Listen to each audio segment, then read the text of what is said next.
Okay, everyone. Thanks for coming on a Sunday after a pretty busy week. We have a long list of reviews. This is our Sunday meeting. It is 7 a.m. Pacific, so it's 10 a.m. Eastern. I broke it up into 4 different videos. It's going to be 166 stickers, probably a little bit more because people ask here live. If this is the first time joining, welcome. If this is your live review, if you're here, thanks for waking up early. If you're watching at home, enjoy. All right, you can fast forward. They are alphabetically ordered. This way you can skip through the tickers you don't want to see in the 4 videos. Okay, now we are talking probably starting with Apple, but first I usually look at the S&P and see if we can get an idea. I will do the video tonight, so if you're members, you will get the detailed video tonight. The bottom line is last week the bulls got jarred with this massive drop, but that's because we haven't been used to red ticks anymore. 1 second. And yes, the psyche is that buy, right? Everybody is not looking for any red ticks, so when a few come and violent ones, then we all freak out. In reality, nothing major happened except just a few red ticks when they were not expected. There was a reversal of about 2% one day. So if we go to 1 week, look at it, it looks like a disaster, but we have had probably 21 weeks with one real red candle. So we can afford a red week, right? So if we go to the QQQ, it's the one that was most vulnerable beforehand, and now they're about on equal footing from that perspective. More on that later tonight, and the IWM is looking to break out. So the indices, we'll look at the DIA. So the indices are still, for all intents and purposes, at all-time highs. Any red ticks should be tolerated and not to see as, okay, this is the top. We may be seeing a top forming, but we are not yet ready to call a top. We are on top watch. All right, so here's what we're going to do. We're going to run through all these stickers one by one. I will have a strategy video later tonight for the members. Okay. Apple is the first, almost always. Let's go there. And you know my opinion on Apple. It's been in the hands of the sellers for weeks, and Apple has lost a couple of levels that are important. This being the major one, somewhere around 180, nice round number, and then the other one somewhere around 175.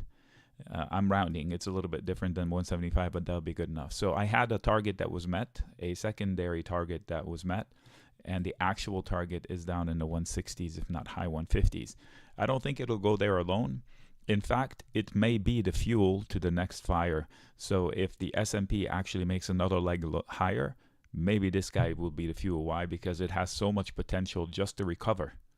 If Apple goes from point A to point B, the neckline, it will help the stock. It is still the second largest constituent of the S&P behind Microsoft. So, and if Apple loses last week's lows, it would be in danger of triggering 167 or 168. Loss of 168 will almost guarantee you at least half this drop. So 164, if not the low 160s. So that's the story on Apple. If I'm an investor, I could nibble, but I would not go all in. Selling puts to own shares would be better.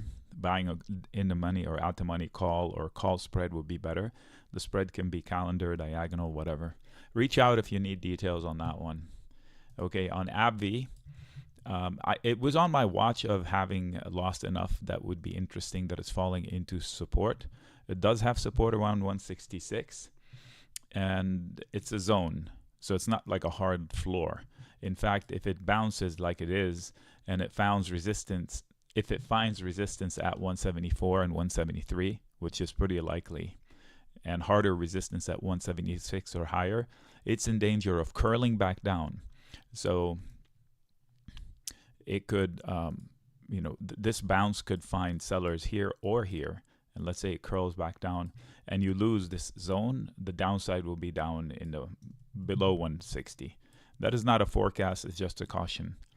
It is in the hands of the buyers. This rally was too fast. If we zoom out, let's see what's there. Yeah. So the breakout played out well. How much pressure is it going to be able to apply on the bears to pop back to up to the all-time highs again, or not all-time highs, recent highs. So it does have support. The time to panic big time is gone. If I'm holding calls and I'm really red, I would want to resituate them in a place where they have better odds. If I own shares, I wouldn't do anything. I would not add. If I wanted to own shares, I would probably sell puts to own shares much lower and out in time. This will get me long and leave room for error. Abbott Labs. Okay, so what we said would happen happened. You see that curl that I must have drawn last time? And here, I'll go back to the daily. They bounced off of this support and we drew resistance, and it was exactly where they failed. This is pretty amazing. And now they're curling back down. And see, is that what I just said about this ticker?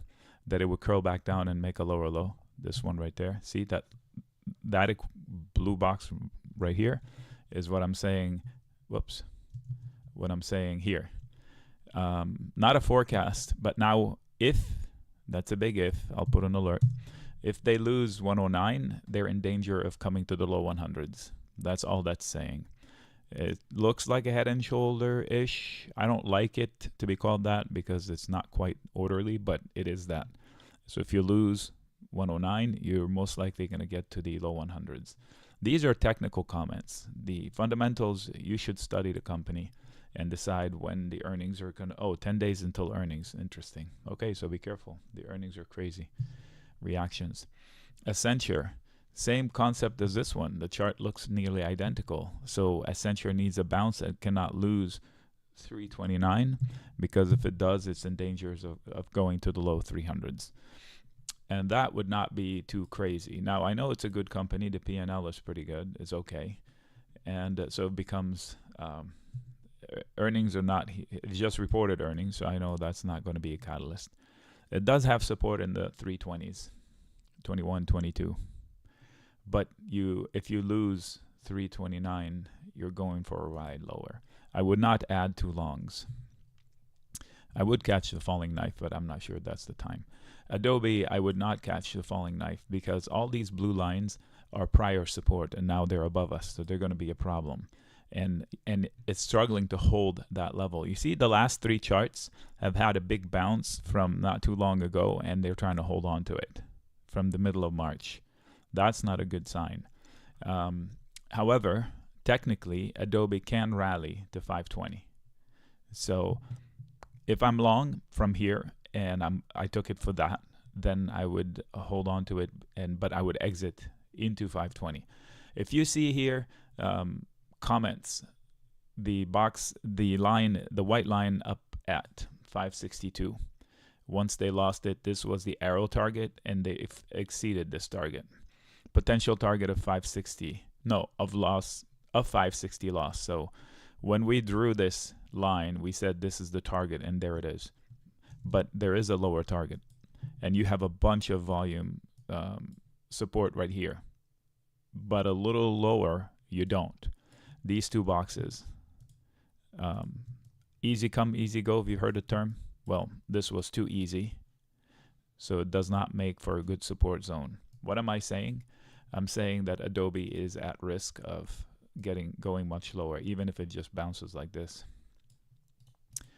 I would not add to longs. In fact, I would not touch it here at the risk of missing out. It will rally. It can rally if the markets rally, but if the markets hiccup, this one is going down fast. It has the opportunity to. ADM, there's an acronym we know, and nope, and not an obvious point of entry. This isn't. Huge rally, couple of vacuums. So what is up with this ticker? The gap from here to here, that was the place to get in, from 68 down to in the low 50s. That was an opportunity for somebody that knew the stock, but I would not touch it up here. Too many questions for me. Technically, this was a massive neckline that they lost, and they lost in a big way. And look left, there's a whole bunch of junk. So maybe it gets to 68, but for me, it's not worth my money, my risk. Ally, the old GMAC bank. I say it that way to get myself away from stocks like that. Too many questions, too much violence for not too much violence in the P&L. In other words, why is the stock doing this kind of deal when the P&L is pretty stable? Risk reward, they're not paying me in the premiums that they sell if I was to sell options for this kind of volatility. This is ridiculous, absolutely ridiculous. I would not touch the stock to trade. If you're an investor, that's a different story. So you've had an extreme high and an extreme low, and somewhere in the middle lied the truth, and now they're closer to the extreme high than the low. This here is not an obvious point of entry. Also, banks have been in the stratosphere, and I mean it. So the XLF has a bearish pattern on it. So if the XLF falls, this one's going to fall too. The easiest way I'd say it is, if I'm not long, this is not where I'd get started. That's about it. Applied materials. So I'm going fast because we have 166 tickers to cover. This is going to be a longie. Pull up a chair and get some snacks. Okay. Not taking tickers on the fly today, for sure. We have too many tickers. We'll be here for 3 hours. Applied materials, pretty choppy chart. You see all these vacuum holes here. That means if, and I don't know that it will, but if it loses 197, the trip down to 175 would be pretty quick. And it has a lot of resistance. Now, the resistance is opportunity to break out, but think about it. Markets have never been this high, and this one is also at recent highs. I don't know if that's an all-time high, but it's pretty high. So entry points, no. If I'm long, I would trim, lock, sell some covered calls. I wouldn't want to just stay long just because. So if I go to a weekly chart, yeah, this is an all-time high. So it's easier to come down than to rally, at least the middle of 170s for me personally. I personally, if it was my money, I wouldn't touch it but above 165 as an investment. As a trade, plenty of trading to do. Get long into 198 with an immediate stop. Get short into 212 with an immediate stop. That's the trading comment. Okay. AMD, when I say get short, for those who don't know me, I don't mean selling the stock short. I mean either selling a call spread. Maybe you can convince me to sell a call if I know it, or buying a put or a put spread or a combination. Applied materials, 1 plus 1 equals 6. You guys have heard me say that. What does that mean? So AMD is not NVIDIA.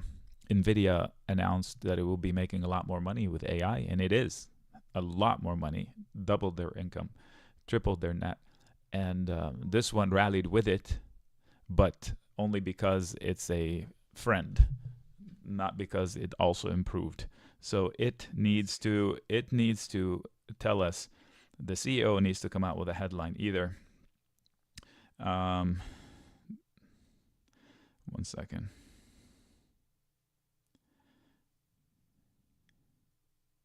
They need to tell us how they're going to be like NVIDIA or not. So until then, I think this one is a no touch for me, because it's either going to spike to high heaven, but it's already pretty high, or come crashing down like a brick. So good company. It's the expectations of what's built into the stock price. So that is my concern. Good company, but the stock might be vulnerable to this headline. The headline may be good, may be bad. I feel like I'm flipping a coin. So how do I trade this? I don't. If it's rallying, the market is rallying, it's easier to be long the market. That's the easiest way I can say it. At least maybe the SMH, but even that is going to trade pretty closely with it.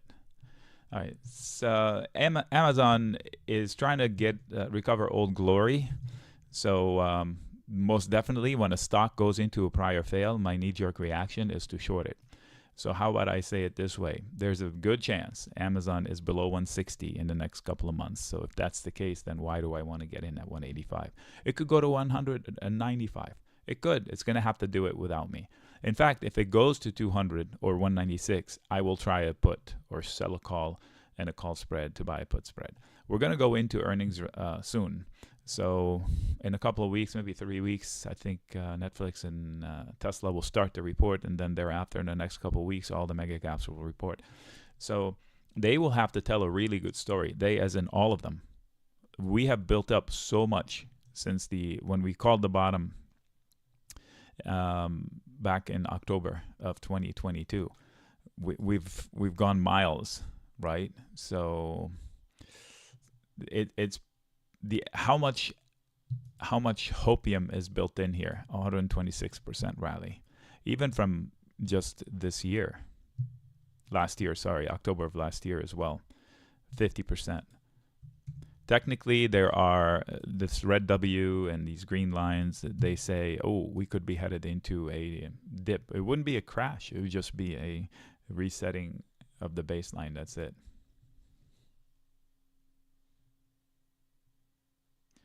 Sorry, having a conversation over here. Arista Network, good stock. We've caught the dips a couple of times. And let me zoom out to see where it's at. Oof. Yep. Too hot for me. So this is where I say TH. It's too high to chase and too hot to short kind of a deal. And we have a lot of those stocks. How about a small dip into 275, 276, 280 or lower? Maybe it will be more attractive. At least come back into that red line, which is a heavy volume, which should provide short-term support. And I emphasize short-term. Now, if you lose to 84, you will get that 270s, 272. If you lose 272, you will get 258, 260. You see how it happens? So you have catalysts above and catalysts below. If I buy a call, I'm guessing. If I buy a put, I'm guessing. So if I'm an investor, there's nothing to do here. If I'm long, I would sell cover calls. If you don't know how that's done, ask me during the day. Abercrombie, I want to short it again. I shorted and lost, but it did now what I was expecting. So my timing was a little off. This thing should come crashing down. The stock chart looks like NVIDIA, and the P&L looks nothing like NVIDIA. But I wouldn't short it. I wouldn't touch it. It has support at 113. If it loses 113, I think it starts a descent that would be just as fast or disappointing to the bulls as it was as the ascent was to the bears. You do have support, but if you lose again 115, looking at it closer, 115 might be. You have one tick at 113.65. I remember that tick. You have immediately, if you lose 119, you might tackle these and then some. Loss of 119 target is lower than this support zone. So tag teaming bears, if they don't bounce this week, they will have tag teaming bears. That's my statement. 102, good support there. I don't know APO. Who is this? Apollo. Yep. How many stocks do I have to say? It's too high for me. I mean, what is happening here? What the hell kind of P&L is this? What is going on? What is Apollo?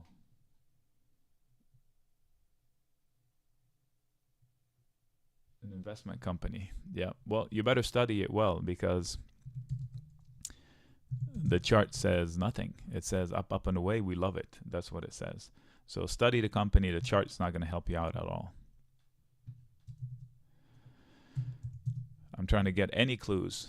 You have catalyst and resistance, of course, at the all-time high. You do have a line of support into 108. Appian, oh my gosh. How many tickers are we going to say the same thing to? Folks, for those of you who are asking me, if you're submitting a chart that looks like this, I would love to know what are you asking. I'll go through the list of questions later if I have time. Like, what are you asking? Are you asking permission to start long? You will get my answer to every stock chart that looks like that. Not for me, not for a million years. Not one time in my life would I ever be tempted to buy a chart up here. If you're a momentum investor, if you're a momentum trader, that's a different story. Buy high, sell higher, I get it. But if you're an investor looking to enter a stock up here, nope. If you're looking to book profits, you have my blank permission to book profits. You wouldn't be crazy. Support, 68. What, that wasn't APN. Who is this? Advanced Apollo. Anyway, APPN. Somehow I didn't. So what is APP and APO? Are they the same?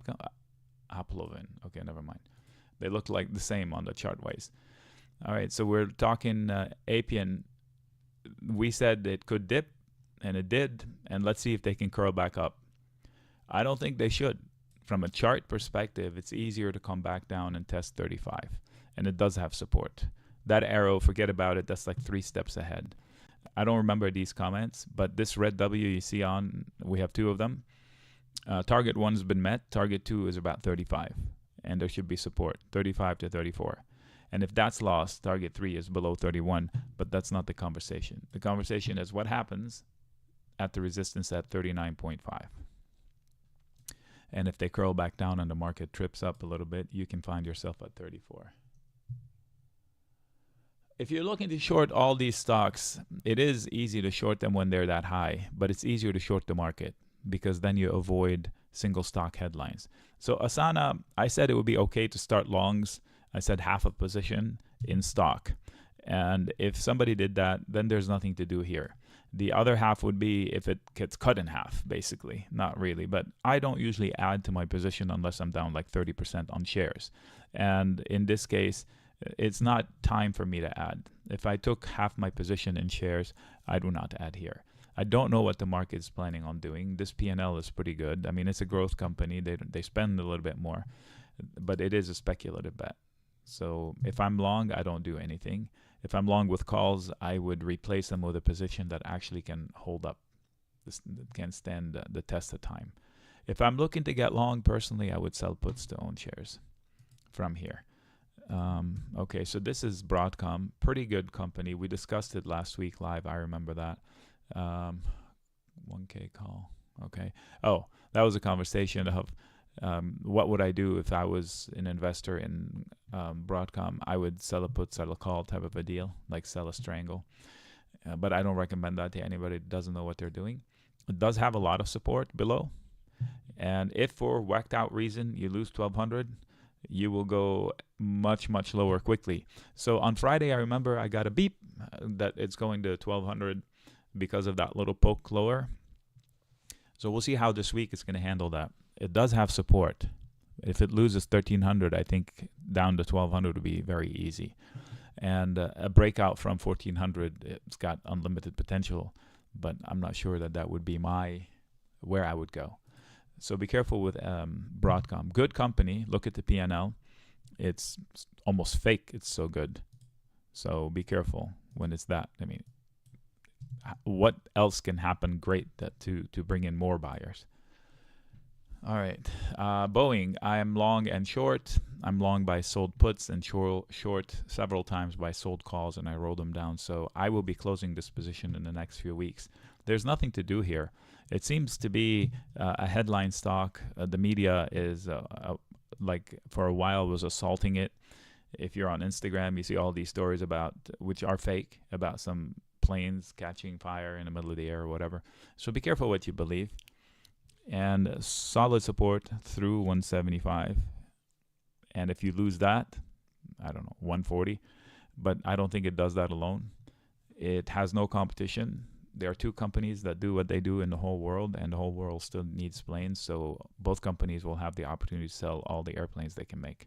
So it's a matter of deliveries. And maybe the bad short-term headlines have worked their course. Solid support at 176, 175. You lose that, we'll have another conversation. So I am long and short, and I'm looking to close my position. I don't want to be in a position through earnings, which is in about 17 days. Fundamentally, it does not have a sales problem, right? They have a throughput problem and a headline problem. Okay.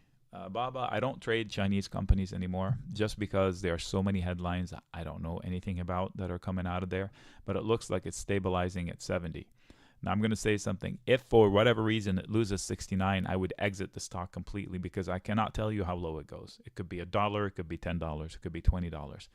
And we should remember that it's in a place that is not friendly to business. So we don't know I don't know the internals of the environment where it's at. So the company P&L is not help. And this is a company that makes more money in one day than all companies that exist on 11/11. So solid support, I would avoid it completely if it loses support. Opportunity, maybe above 78, it catches a bid. Technically, it's a bit of a pickle here. Baxter International. All right, so here we have a battle of higher lows and lower highs. And the range went from this wide to pinpoint. So above 44, you can get to 48. That's a technical comment. And below 41, I would say, you have strong buyer. So you have a lot of buyers here. So it looks easier to break out of 44 than to come back down to 39, say. So from that perspective, you have better support than resistance. So if I'm long, I would stay long. That's the higher time frame conversation. Now, if you wanted to get into the nitty gritty, it looks about equal. Like, how hard is it to break out of here? It looks pretty hard, here being 44 and change. And how hard is it to lose the support below? It looks pretty hard. So it's kind of stuck. Nothing to do. If I'm long, I don't add. I don't know what the BC is. Brunswick. A bearish setup. If they don't go above 97, I think they're going to 89. Baidu, same comments as Baba. You've seen my markings from before. Good support. You want to hold it. If you lose 97, you go to 90, maybe 88. Meanwhile, you have an opportunity. If you break out of last week's highs, maybe you can challenge 111 and get to 114. I think 115 and 115 and a half is going to be a bit. What is it going to take them out of 116? I think a miracle. So you're kind of stuck between a hard buyer and a hard seller.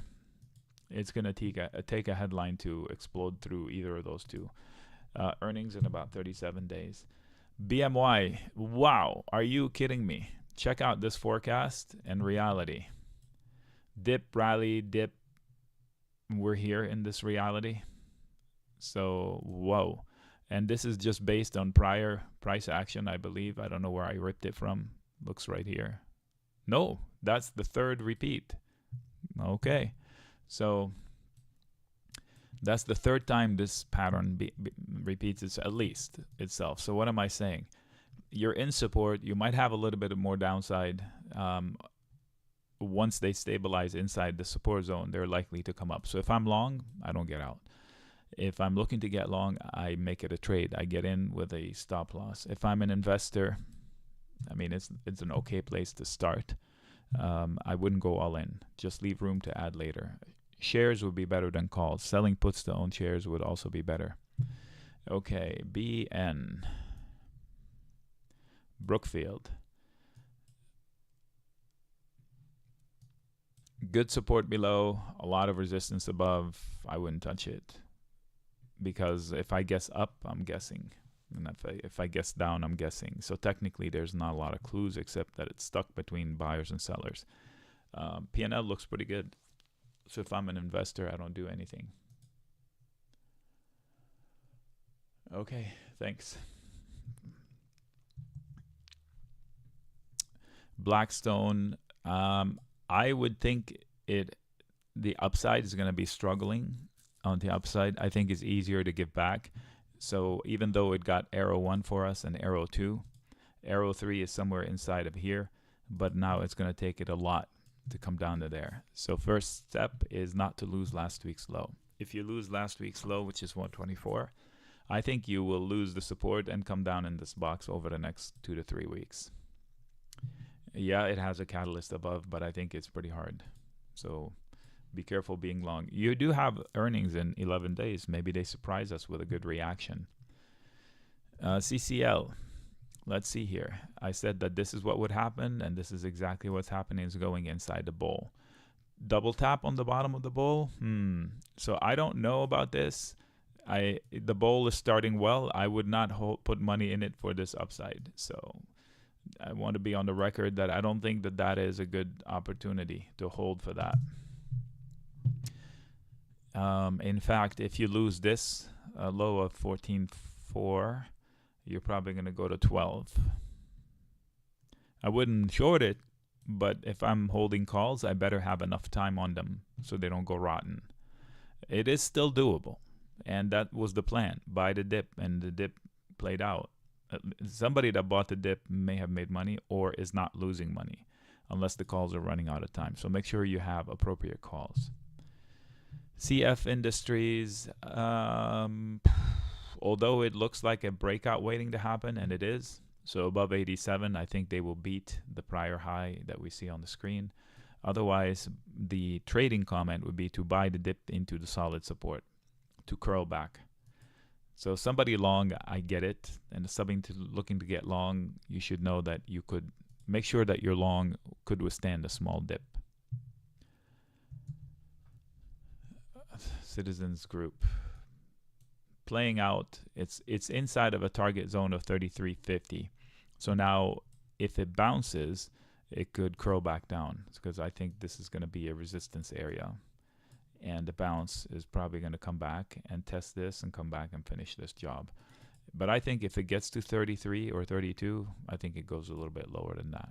So it looks a little bearish here. This one, it looks very bearish. I would not touch it. I thought about it. It was in my watch list for a couple of weeks, maybe 3 weeks, and now I decided I don't want to touch it. As long as it's below 310, it could go to 200 for all I know. I have no idea why Wall Street hates it so much, so I don't want to find out. Technically, it's horrific right now. They need to come back to 340, 320, 340 to avoid this blue line. As long as you're below the blue line, anything is possible, maybe even under 100 over the next 6 months. I'm not sure. I have no idea. The P&L doesn't look alarming, but technically it is. Wow, it's pretty scary. So Chewy, I said to buy shares. I don't remember where. I know it went lower than when I said to get long. Some of you saw the message as buy shares or buy calls, and some of you chose to buy calls instead. That is doable. So if I bought calls and I went red and now I'm back to green or flat or slightly red, I would exit and replace it with a trade that can withstand the time. So this P&L is pretty good. And the rhetoric was horrible, and it was a lie. And they're selling rallies still. Look, rally, sold, lower low. Rally, sold, lower low. This is a rally. They will try to sell it. They did. So there is a good chance it gets to 18. But it is a bearish setup because it's going into 18-ish. 17 to 18 is the place where they're trying to recover, technically. Okay, so there should be sellers here. A lot of sellers. How low do they go? Last week they went to 16. If they can hold that and make a higher high, that would be huge progress. Good investment over the long term. I don't add to longs. If I was trading and I took a long and now it's gotten better, I would exit. Cigna. Yeah. THTH. Nothing to do here. It's too high to chase and too hot to short. I'm not sure what you're asking. If you're looking to book, yeah, I would book. Comcast. Always tempted to trade Comcast. I will never trade it again because it's just too violent. The P&L is pretty stable and the stock trades like it's Tesla. Like what's this and that and all of this. So technically, you're in danger of getting to 38. And if it does, anywhere inside this zone, anywhere below 39 should have a strong buyer at least one time. Getting above 43.50, I think is going to be very difficult. But 43.50 or higher, it could get to 47. So you're stuck between a pretty solid seller and an unbelievable buyer. What to do? Nothing right now. CMG, they're taking price because of the labor. They're increasing labor for all fast food places, I think, up to $20 an hour or something like that. And these guys decided they want to actually take price. In restaurant speak, that means they want to raise their prices. Usually that hits the visitors. It hits the P&L right the first time, but then you start losing visitors because somebody that suddenly figures out, oh my gosh, I'm paying so much for my meals there, they go less frequently. I got to tell you something. This restaurant operator is head and shoulders above all others, and I know that because I used to do FP&A for restaurants, so I know what I'm talking about. Their ability to generate comps is unbelievable. Now, technically, this stock better not lose 28.40 because it probably goes to 2700 or 2720 fast. Okay, I wouldn't short it, and it's very tricky to trade with options. I don't touch the stock. I used to trade it. The only way I would consider trading it is by selling naked puts way out in time, but $2,500 stock, you better have a giant account for that. Okay, CMS Energy. I don't know what kind of energy it is. Is it solar? What? Electric, utility, gas, North Star. Okay, clean energy. Technically, you have a bunch of sellers, so there's no reason for me to go long here, except the fact that we have a bunch of buyers. So what am I doing? I'm just owning a stock. If it's a dividend play, then do your homework on whether it's stable enough for that. The chart is not going to help you. You need to study the company. There are not a lot of clues here. A lot of support and a lot of resistance. So might be stuck here for a bit. I would not trade coin. I mean, I would not invest in coin. I would trade coin. Why not? This company, along with all other crypto companies, it's like oil companies to a degree, only worse. Their entire future is tied to a price of something that they do not control, and in this case, something very volatile that they do not control. Remember, it went from Bitcoin from 65,000 down to what, 8,000. What will happen to coin stock if it does that again? So that's why I wouldn't invest in coin up here. I'm a believer in crypto. You know my story, right? We crushed it. And if crypto crashes again, this would be a company I would invest in. I wouldn't short it. Technically, 235 needs to hold. If you lose it, you're going to test support at 215. If you lose that, you're going to get to 180. That is a guarantee. Conversely, you do have the same catalyst on the way up. I would bet on the way down easier than the way up. What does that mean? If you twist my arm, I would buy a put spread in it or sell a call spread. I wouldn't, but if you twist my arm, that would be my guess. I think it's vulnerable to the downside more than the upside. And I'm holding long crypto, a core position. I booked most of my profits, but so you know I'm not a hater. Earnings in 31 days. CRISPR, it's on my to go long list as a trade. It's falling into a base that should provide support for a spike. I don't know anything about the business. This chart, in fact, the business looks pretty horrific. It's a story of future success. So this is a chart comment. As a chart, it might bounce. Okay, so as a trade, I would be long, but you have to know what kind of long you'd be in. CrowdStrike, good company. I would catch the fall in like on headlines as we have. I believe this one and that one we were online when they happened and we went long. One of them I didn't even have time to write it up. Now it is pretty high as far as investment. I'm talking trading of a good stock. The P&L is pretty good, and I don't know much about the business internals, but if I can trust their financials, it's a good stock. Hard buyer into 290, that one candle. Another hard buyer into 270, that one candle. But all of this is weak stuff. If you look left, there's no volume. So I can't tell you how it falls, but it could fall very, very fast. So what am I saying? If I'm an investor and I'm already long, I would not add. I would not add until it comes down to 220-ish. Maybe it does, maybe it doesn't, but I'm not taking that risk. If I'm long, that should be plenty good. In fact, I would insist on, if it was my family member, for them to sell calls. And selling calls against shares, that means selling covered calls to put them to work. Build some protection. Cisco, dinosaur, it survived the .com. That green box is the earning box, which means they've had violent reaction inside of that. So that's the line that I wouldn't go long into, and that's the line I wouldn't go short into. You understand what I'm saying? Ping pong inside this box.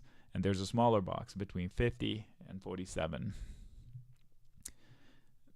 Okay, you have temporary support and you have a lot of resistance. If you lose 47, I think you go to 44. It's a good company, needless to say. CVS, violent reaction last week to some headlines from Medicare or Medicaid, I don't know which one. So now you're struggling to hold support, and support is pretty good. Look at this candle, look at this candle. So we have buyers into 70. Below that, I don't know. There should be more buyers, but it looks heavy, right? So they're selling rallies. On the next pop, if I'm long, I'm out. If you want to be long here for a pop, that's fine, but you should know that it's equally as possible to drop too. 24 days until the next earnings report. I think 76.5 is a lot of resistance. Caesars. We have a huge battle of lower highs. Those are the sellers. Higher lows, those are the buyers, and they're coming to blows at 44.50. If you can get to 45, you can probably get a couple more dollars. And you do have a bunch of buyers below. So you have enough support to come up and tackle this. Earnings in 23 days. You should do research as to what other companies that look like it are reporting, like Wyndham or whatever. If any other hotel, casino is reporting, they might move in sympathy. So make sure you have their entire calendar and their competition. Okay, so we have one video done here. I'll start the second video in a moment. There we go. That's for the people that cannot join us. DAL, speaking of moving in sympathy, these guys also move together. I cannot stand the airline industry. As a traveler, I travel once a month and I absolutely hate it because they make it hard. They're overpriced and they don't have their act together. Technically, the chart has a problem at 47 and must hold last week's low. In fact, Friday's low. If you lose 45.4, you're probably going to go $1, maybe $1.50 lower over time. You have earnings in 3 days, so scratch that. You're gambling in 3 days. The reaction to the earnings does not have anything to do with the quality of the earnings. So if you think you know, you don't. I can prove it to you mathematically. We don't have time to do it now. I wouldn't touch it into earnings. I would defend myself if I had shares. I don't know what that is. Nothing to decipher from the chart except that it's in balance. You have a solid buyer below. From anything below 43 looks like there's a willing buyer somewhere. Anything above 45, 50, hard sellers. So if you take out 47, you can probably have $1 or $2, and you have a bunch of buyers below. So it's kind of a buy the dip comment. Deere, the industrials were on fire this past week at one point or another. Like Caterpillar, I believe, made an all-time high. Deere has a technical problem around 424. If you look left, anything above that has been sold hard, and looking back quite a few days. Meanwhile, they did make progress above this line I drew, the 400 area. So if they can stay above 404, 405 this coming week, maybe they can come up to this line that we've drawn before. So my comments are still the same. Inverse head and shoulder-ish pattern where this is the target, but they need to hold the maybe even as low as 397. If they can hold that, they can go up to that line. So it's a good little mini breakout in slow-mo. Who is this? Dollar General. Some big stuff happening. They announced closures. Is that them? Dollar Tree, 99-cent store. Do your homework. They're in the news everywhere. So I don't know where it's going to open on Monday. Was that a surprise news or what? But I know I have friends that have nothing to do with Wall Street. Did you hear the dollar store is closing? And hundreds of stores. And then another headline that says maybe there's somebody buying them out in California to keep them open. I don't know. Do your homework. I don't know if this is the company or not. We can talk about and then come back to me. Let's talk about it on Monday. Danaher. A good bounce could come up to 250, but that's a trading comment. And if it doesn't come, the next stop will be 230. So if I'm long here and they lose last week's low, I would exit and re-enter lower as a trader. If I'm an investor, I wouldn't do anything here. Okay. The P&L is not okay in my book. We have a small descending trend in revenues. So if I'm an investor, I want it below 236. If I'm a trader, you can get a bounce. Disney, I would short. In fact, I said I would short up here. By the time I decided to do it, it had fallen from here to here. So I said short to rally. So if somebody shorted it on Friday, I would have done the same. And when I say short, I mean sell a call spread. Earnings are in 31 days. It is a headline stock, so you should be aware of that. I think they will repeat those lower lows. So there's a good chance Disney is at 114 in the next 2 to 3 weeks. I would not hold a put, at least not a short-term one. I would sell calls or a call spread. If I own shares, I would sell covered calls. Okay. All right, so this one does not have any earnings, right? So you're going on price action, and the chart is pretty wild. It can drift down to 34 or 32, and it may bounce there, and if it loses 32, it may go down to 20. So rallies will be met with sellers at 52. This is not a political statement from anybody. You should not trade it based on your political beliefs. Trade it based on the chart and the fundamentals. You're either investing in it for the long term, and in which case I wouldn't do anything, or you're trading it. You have a hole in volume above 54 and a hole in volume below 34. You lose any of those, you're going to go in that direction. So if you take out 54, you may slip back up to 70. If you lose 34, you may go down to the teens. It's as simple as that. Until then, you have a hard buyer below and a hard seller above. DraftKings. And if you don't know what I just said, you have no business trading that stock, by the way, because it's completely in the hands of the chartists. And if you don't know charts, stay away. DraftKings. So this might move with the casino stocks. You have a hard seller at 48 and 50. If you can get to 50, you can get to 55 or 54. Meanwhile, you have a solid consolidation. See, there's plenty of volume. So if it drops below 44.50, you have all these transactions that are willing to wake up. So solid support inside the zone below 44.50. That's all I have to say. And not a lot of sellers up here, so it might be easy to go. I see you if you're long. Devon. So no way on earth would I go long a stock as good as Devon. I don't care what it is, into these prior. Just ask this person or that person or this person or that person, what happened when you got into the stock from this area? They'll say disaster. So Devon's end zone, I think, is somewhere around 56, give or take a buck. So if I'm an investor, not for me. And it's only rallying because of energy meme from Goldman Sachs. I can't believe, I'm so upset and jealous about Goldman Sachs' ability to be able to create its own profits. Oh, we think oil is going to 100. Boom, oil goes to 100. Just because it's a self-fulfilling prophecy now. And if it does get to 100, I think all stocks are in trouble, because I already pay $5.50 and $5.70 for gas in California. I'm just saying, inflation will come back. ELF, so this is like ANF, had no business being up there. At least this one, sales do grow, unlike the other one. And now it's just coming back to reality, not because it's a terrible stock, because it lost the technical support, and this is the area, and it has no support. When a stock goes this quickly, giving back fast is normal. In fact, if you believe in Fibonacci, stabilization can extend through 144, 145, 146. So for me, I would not catch this falling knife until it gets below 144 or 5. If I'm an investor, I would absolutely not add here. No way, because I made my bed and I'm going to lie in it until it goes back up there.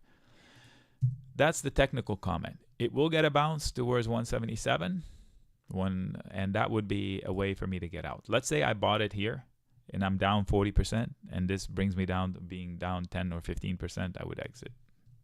If I'm a trader. If I'm an investor, do whatever you need. I wouldn't add.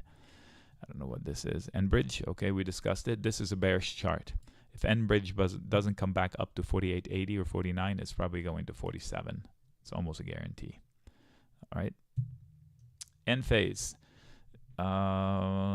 It's in balance. It has a lot of sellers. I don't think it can crack into 126.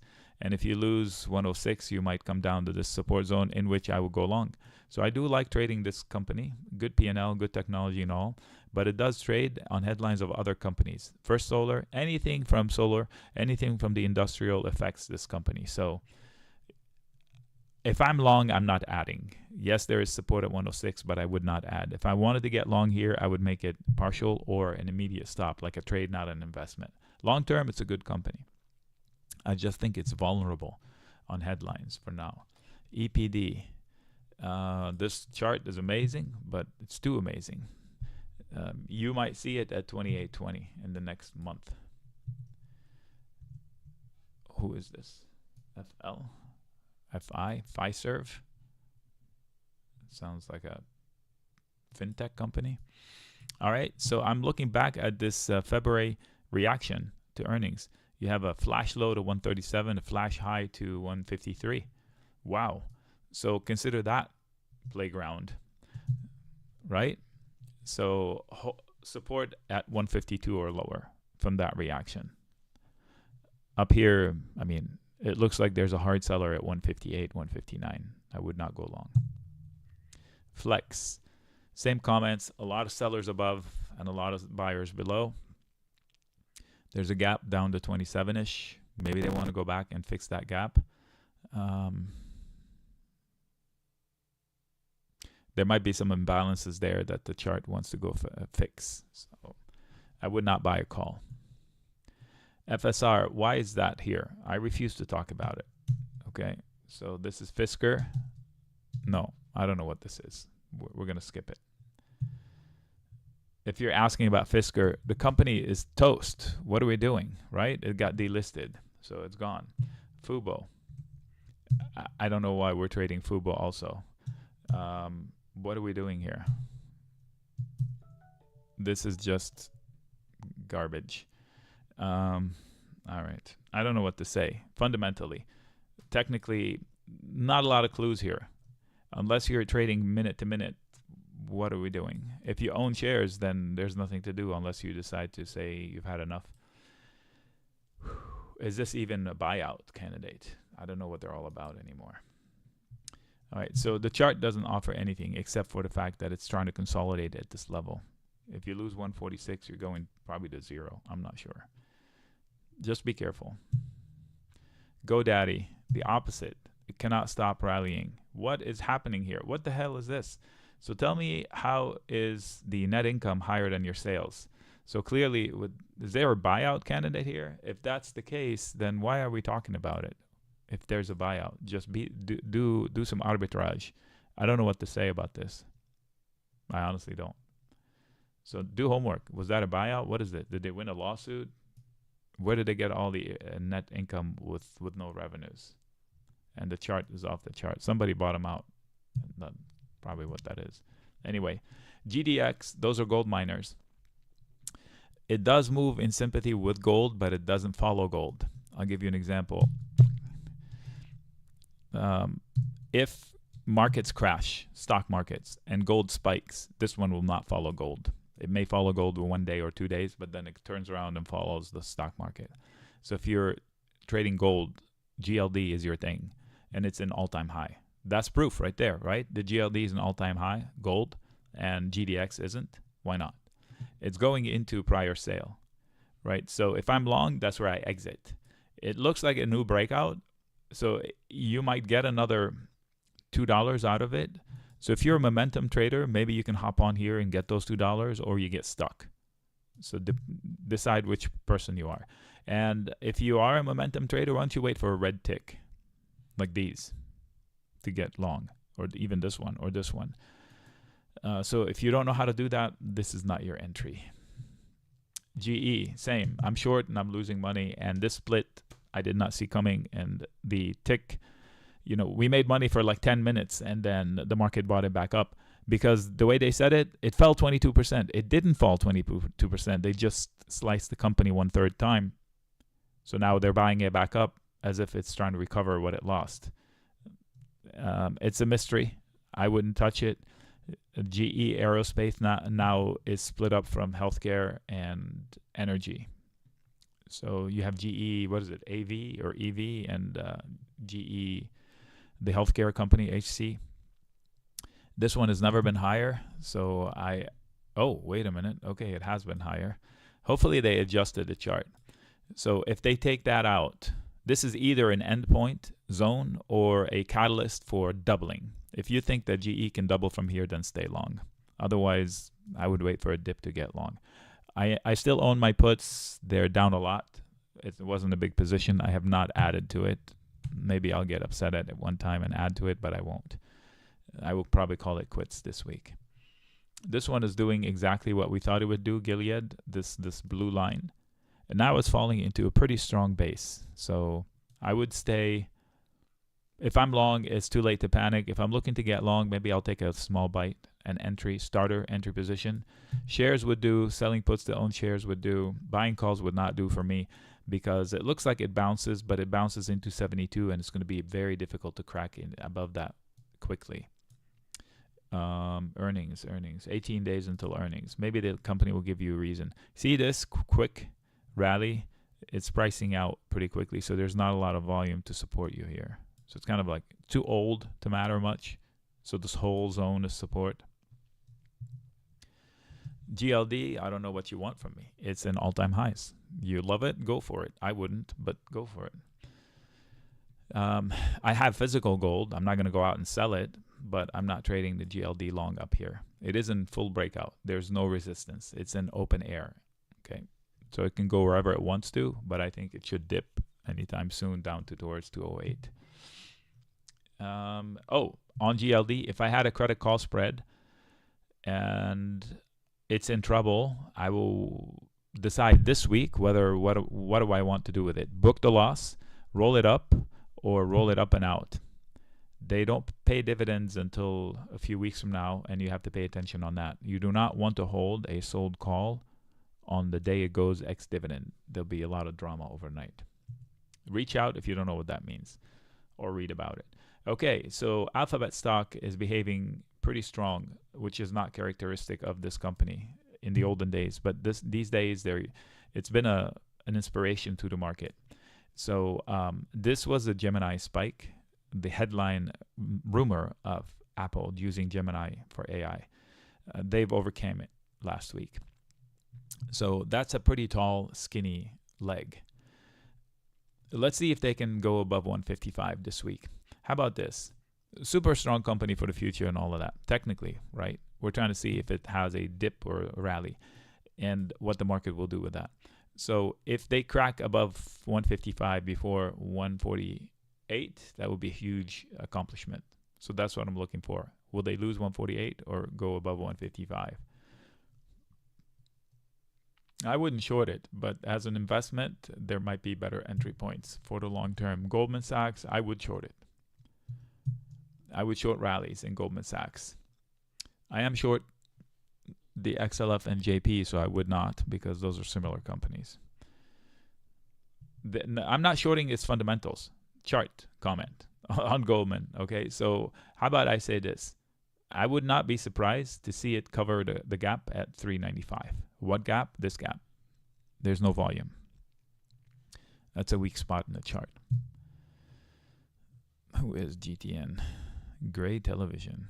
No clue what that is. Let's see, do they have sales? Very small company. Okay, so I don't know what the fundamentals are. Technically, you do not want to lose 5.4, because if you do, you're probably going to lose $1 over that. And if you rally $1, if you rally into the bottom end of this area here at 7.3, I think it's going to be a problem once you get there.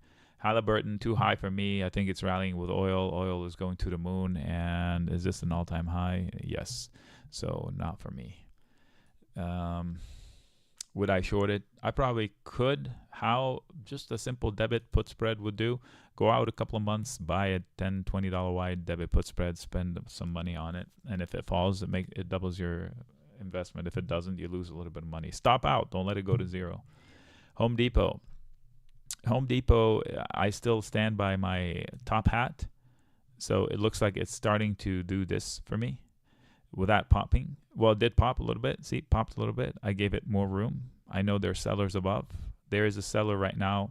I'm going to bring this down to here. So a rally into that line at 366 is probably going to trigger a sell zone.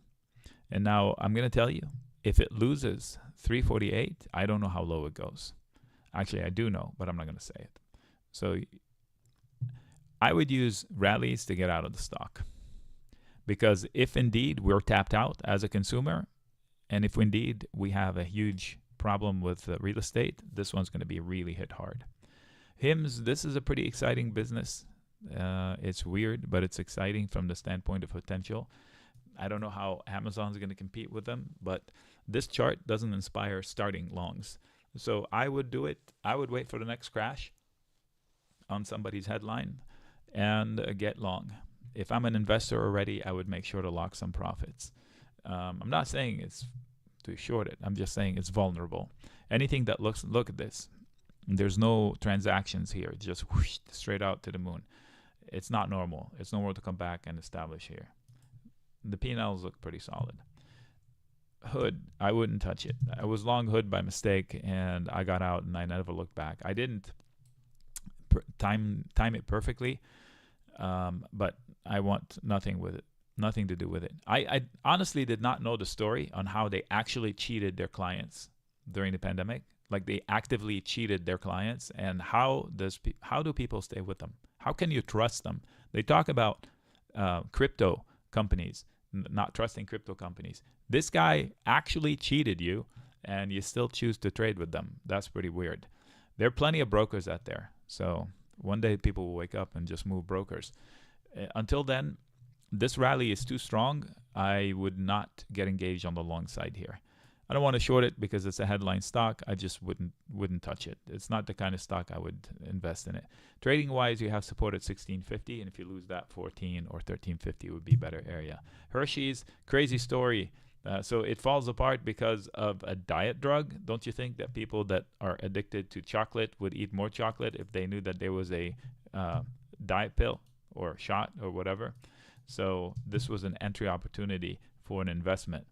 If somebody bought Hershey stock as an investment, there's nothing to do here. You have a lot of sellers above 204. I think it will take a lot to get above 204. But it also would take a lot to get below the base they just placed. So can it fall a little bit? Yeah, it can fall 5%. But then you hit a floor. So don't panic if you see it lose 5%. Humana, different story. UNH, different story. They had bad news and they lost technical levels. In fact, support, you see my comments? Look at this. So we knew that there was technical risk, support. If lost, you get to here. If lost, you get to here. Well, they're almost here. Let me zoom back out. When they lost 424, they triggered a potential 116 to 140 point drop. So 116, they're already fulfilled. 140 is still lower, 278. So my arrow still stands down there. But the easy drop has happened, right? So now we're in the pandemic area. Unfortunately, it's too old and too wide to say, okay, this is support. So what do? You make a call. You say, okay, last week's support was the bottom, and you use that as your baseline. So if you went in as an investment last week, solid. However you went in, hopefully not with calls. If it's with calls, trade it and re-enter. If you bought shares, then there's nothing to do. You did it well. You got in at the right time. Exact same comments for UNH. IBKR, that's a pretty strong chart, pretty strong P&L. I missed the entry. I wouldn't touch it. This is where it's too high to chase right now. As an investor, you might want to look for better entries.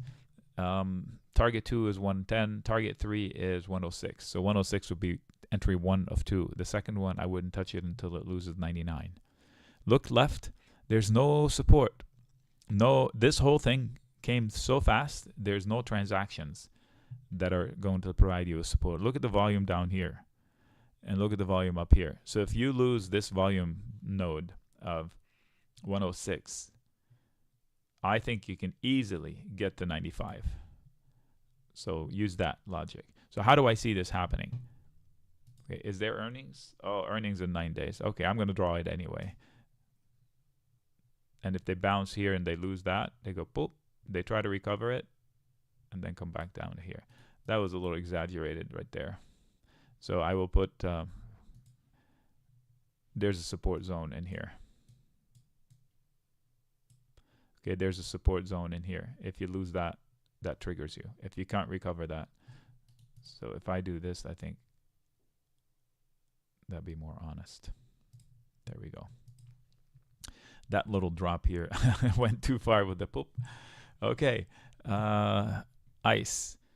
It's also in the stratosphere. Losing 134 will get you 130. And then above here, it doesn't take much to break out of those. So you have the opportunity to take out 139. And if you do, those should be easy to take out so you can get to 44. Those are trading comments. Investment comments, not a good place to start. Look at it. Ask the people on the left if they were happy buying it up there. They probably say no. Intel, avoid, avoid, avoid. Loser company. What do I mean? Literally losing. Not like loser people or anything. They are literally losing. There was a day not too long ago, maybe a couple of years ago, when Intel was bigger than AMD and NVIDIA put together twice over. Think about that. And now it's at par with NVIDIA on sales. What happened? That's what they're asking themselves. If they're not, then definitely short it. So what do I do? Nothing. Technically, it's falling into a support zone that extends through 34. That white box is support, but look how wide it is. I wouldn't touch it until it goes to the low 30s.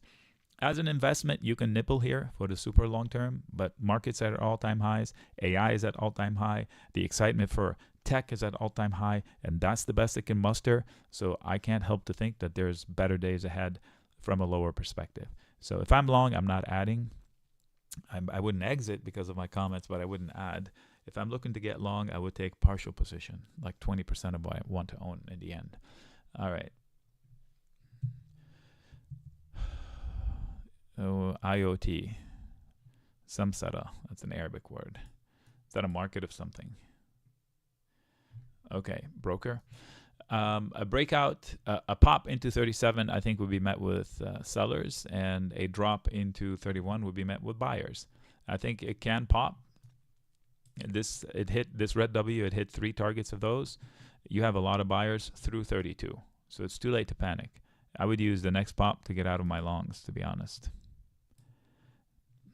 I don't want to talk about losing this because that would bring mid 20s, but you have plenty of support below. IWM, it'll be part of my review, so I'm not going to spend much time here. Okay, 205 is your pivot, spin your pivot, so I'll have more on that one tonight. JK Solar, again, these guys trade as a unit. You better put in front of you the calendar of all of them, So this P&L is okay. Technically, it's not okay, lower lows, lower highs. If they cannot stay above 24 or 25, I think they go down to 20.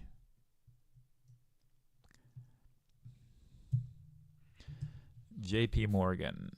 I'm short.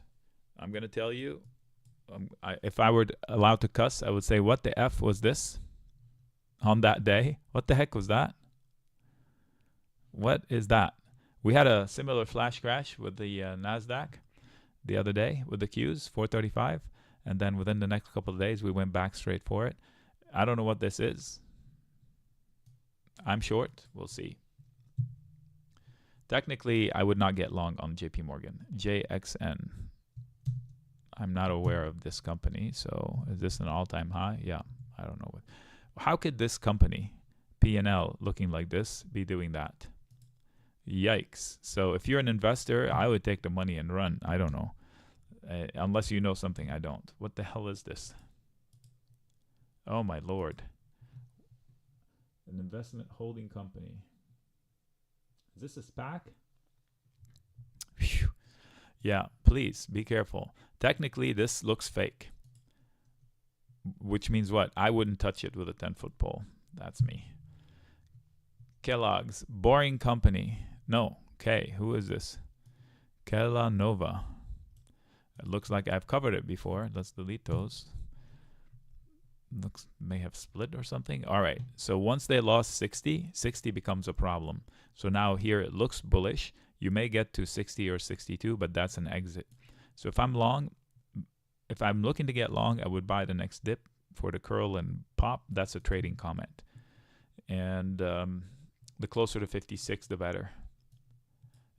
I don't think it's easy to break through this, but if you do break through this, you have a little bit of upside. Craft. The easy rally happened. Now you have to tackle this. I don't think they have enough strength to muster to muster to get up there. I don't know. Let's see here. Buy the dip into 35.50 would make more sense than to chase the rally, but they are on a jag, and this would be a positive catalyst for a couple more bucks at least. All right, video 3. I'll stop recording and restart the second one.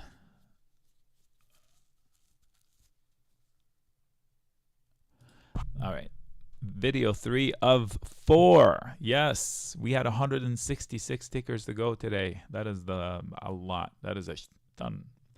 Kimberly, a lot of sellers at 128.50. I think it's easier to get to 123. Decent P&L. Those are trading comments. Investment comments, you're stuck. It's okay to own it here for the long term. You have a solid base below you through 118, 119. So anything into 120 or lower, 121 or lower would be a bargain in this company. If for whatever whacked out reason the markets crash and you lose 116, it's a disaster technically, but that looks extremely unlikely. However, if you want to leave some dry powder on the sideline, like don't go all in, just in case that happens, then you'd be golden with this company. LAC, Lithium Americas. All right. PNL, not existent. I personally would not invest in it unless you know the company inside and out. Technically, you need to take out 7, let's call it 8, in order to get to 9, 50, or 10. If this is a SPAC, I would not touch it. It has not hit the technical downside once it lost 12. It might have $12, so it can go to 0 based on that. Let's give it that much, so that's 8. Okay, so it did meet. If this is as big a dip they were going to have, it already met the target. So it's not a bad place if somebody started at 4. If they did, I would be out, unless you know the company. Again, 8 is a good technical pop to 10, and I would exit there. Lithia Motors, what do? They have sales. Interesting. New and used. Oh, this is like a car sales. Yeah. There. Comments still stand. Support holding.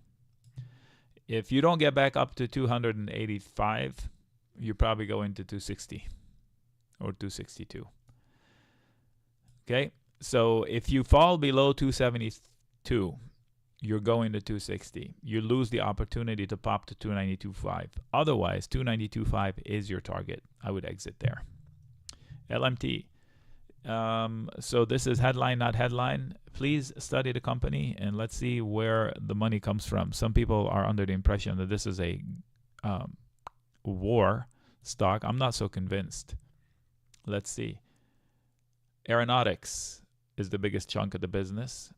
Rotary and mission systems. I don't know what that is. Space. So you can see it's not only war.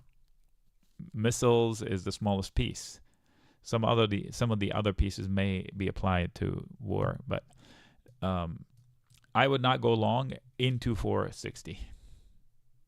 That looks difficult to overcome. If you take out the last failure at 467, you may get to 488. So if you twist my arm, I would sell a call spread. But 2 weeks, 3 weeks, under 3 weeks, you will get an earnings report. Buy the dip. Anywhere below 425 would be a good bargain. Lululemon is in a buy the dip mode. This is a wide support zone and a wider support zone below that. The only concern is this little gap right here. I know they covered it, but it's a weak spot. So this down here, the lower half of this white box, solid support. So if I'm long and I didn't get out, I don't get out here. If I'm looking to start longs, that's fine. It is on my to-do list to get long Lulu. LUV, this was a target. It was met perfectly. Now, I can't tell you they're not going to go lower, but this forecast did not happen. So we will delete it. And let's see, rally sold, new low, rally sold. Will they make a new low? I could start longs with tight stops, okay, for the opportunity that if they take out 29.50, 29.60, they can get to 31.40. But I would stop out if they lose Friday's low. That's me. LVS, it's in resistance mode. It's trying to break out of the descending channel. They made some headway. If you take out Thursday's high, you go to 57, which could start another rally higher. Okay, so the bulls made a lot of progress, and in the process, they built some support at 51. So the bullish prospects are okay. Just make sure you don't get stuck in somebody else's headlines. You can see here why its inverse head and shoulders would take it up to 65, but that's going to be difficult. Look left. All of this is ready to transact above it. I don't think that's easy to do. So I wouldn't buy calls. Lamb Weston Holdings. Yeah, what is that? This is a pretty sharp drop, so you better study the company. Why did it do that? Technically, you were falling into a support zone, but the zone is too wide for me to say, okay, this is it. So you're going to have to study the company. You do have support, but you have to study why this big drop. Mara, all the comments I made about coin, I make twice on Mara. There's no way I would invest in these companies. I would invest in crypto, and I do, because I don't want secondhand problems. These are tied to, wait, Marathon Digital. That's not a crypto company, is it? Yeah, it is. Okay, so you're tied, your revenues or your stock is tied to headlines from crypto. I would rather trade crypto. Support zone, yes, below 17, another one 16, another one 15. There's a gap down to 14. Head and shoulders. If you lose this zone, and there's not like one line, you might end up at 8 or 7 or 6. When? I don't know. I'm thinking this year you will have much better entry opportunities. You do have support, so don't short it. Just wait for better opportunities. So if I'm long, I'm not adding. Look at the size of this head and shoulders. Huge. It's not easy to trigger, but it's huge. I can see it at 13 in the next couple of months. Possibility. You can rally back to 22 and 22 and a half. If I have calls, I would book them. If I'm an investor, just hold on to it. Don't add. Mobileye, it was a buy the dip opportunity. It played out. You see that? Available, but with stops and hedge. You know what? I need to revisit my comments, the official comments. And this is an exit point for me. Yeah, it's in the gap, but it's an exit point. The gap is not really a gap. Look at the volume. There's a bunch of, yeah, there's a gap on the chart, but there's a bunch of volume. It is a resistance zone. This I stand by. You could get, it's easier to get to 29 than it is to 37. McDonald's is approaching an entry point. Why is this stock so volatile when the P&L isn't nearly as volatile? So, by the way, I'm not reading comments. So,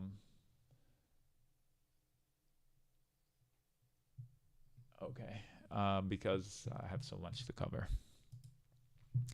So here what we have is a rally will be met with huge sellers. So yes, it's going to stabilize somewhere. And I have no idea why it's so volatile. Look at this. Look how volatile the stock is. That is ridiculous. That's the sign of manipulation from Wall Street. So if you're in it to trade, you should know you're at a disadvantage. I'm starting to dislike my keyboard. I keep hitting the tab by mistake because I rest my finger on it and it triggers pretty quickly. Okay, so we're like here. Last time it lost. So look, these are identical moves. Let's do this. Let's copy the move from here to here. Let's see what happened last time. So we're right here. We could slip down. The support starts at 262 and lower. So you have plenty of support here and lower. If I'm long, I don't add. And I don't panic either. Mongo was a long, and there you go. I just hit the tab again. All right. I can't stand it. All right, so the Mongo, I said to go long. It wasn't a perfect entry, but now it's back to green. If I sold puts or put spreads, nothing to do. You're going to win, hopefully. But if I bought a call or a call spread, it has a long way to run, but I'm not so sure about the market. So if the market curls lower, it puts downside pressure on Mongo. So all by itself, Mongo is bullish from here. With the market, I'm not so sure. So if I get a move towards 400, I would exit. And if I own calls, I would make sure that they are hedged somehow, like a call spread. Mondelez, I have no interest in them. Technically, this is a base. They're falling into a circle that was in play before. Is it a bottom? I don't think so. There are plenty of necklines that they triggered. Let's use this head and shoulders. So 5 to 6 points. So 5, let's go 4 to 6. So this is 4. 66 and a half or lower would be much better support. So at the lower part of the circle. I can tell you rallies will be met with sellers. So how about this? If you get a rally, exit your long, because I don't think it's sustainable. Make sure there's no earnings. Let's see. 16 days. Who is this? Meli, Mercado Libre. So, whoa. They better get back to 1575. If not, they're probably going to 1325. So look at this line right there and this line. They need to come out of this zone. If not, that's the downside scenario. This is your target. It's not a forecast. It's saying if. So all you need to do is just get back above these two lines if you want to avoid the bottom. There's no support until below 1300 from volume. Meta, it's one of those stocks you just have to leave it alone. Take it off your watch list. This is doable, but no way in hell am I going to short it, because the concept in it is they're running on an idea. You can't short an idea. Okay, it has a very successful business now, and it's building to build a new business that has nothing to do with the one they have now. I mean, this is like the moon, literally. It will come crashing, but from where? MGM. Okay, you have sellers above and an opportunity to break out of 48 to get to 52, and I would buy the dip into 44 or lower. Pretty good support there. 3M. What was that? I'm serious. What was that? Wow. Okay, I don't know what to say. Did it split? It looks like these markings mean nothing right now. So we'll take him out.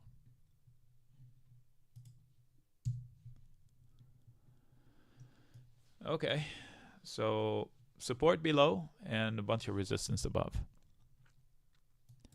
86 through 84 is pretty good support.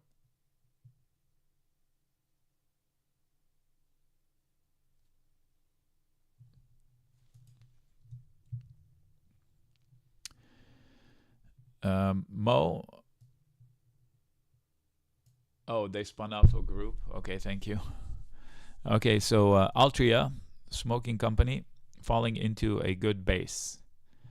So they avoided this before, this top hat we drew. Well, look how well they knew that they needed to defend 39. Well, this whole zone has buyers in it. So if somebody went long for an investment, you did okay. You can still go long, but you should know that not all in. Because the market has never been higher, you got to leave room for the market. The stocks don't trade in a vacuum. All right, so this one is, if you take out 1540, you have the opportunity to get to 1650. I think they can't take it out. And if they do, they'll pop 50 cents and fail. Look left. Anything above 1560 is going to be monumentally difficult to cross. From a technical perspective, this here, incredible resistance. So you could do it, but it's just going to be labored. And look at that P&L. Ugh. That's technical term for avoid. Yeah, I don't know what's the deal there. I think it goes to 1350, to be honest. Medical properties. What is happening here? Yeah. If you lose 3.9, you're going to 3.5. Above, there's nothing but sellers above 4.3.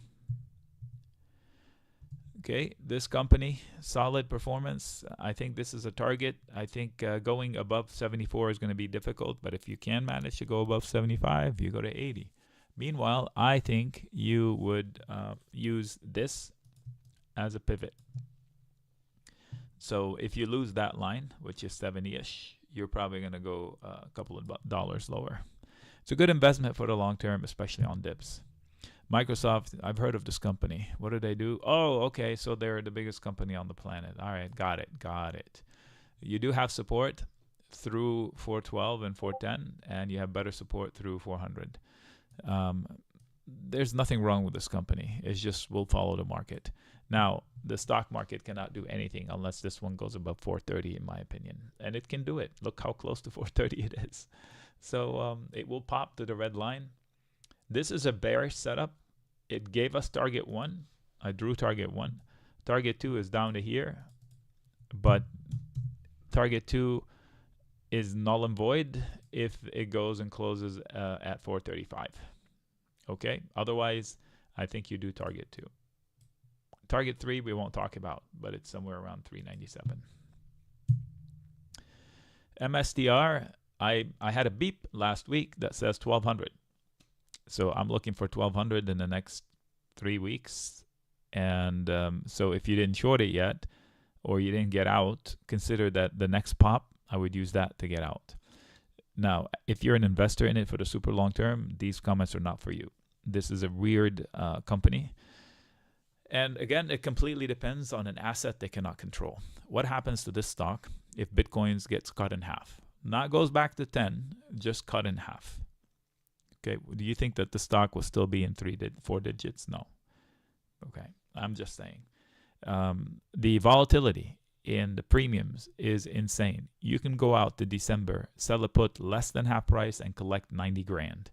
So that's how much volatility there is in that stock. Wall Street thinks it can go anywhere, literally anywhere. Get cut in half, get cut down to 1/3. Everything is viable. So don't have too much conviction. Point A to point B. And right now, if it rallies to 1560, I would exit my longs. Micron, I'm short. I have 100 days on my short. I'm going to stay short for a couple of weeks and see what I want to do with it. And I think there's too much love for this crappy P&L. I mean it. The sales are down 40% year over year.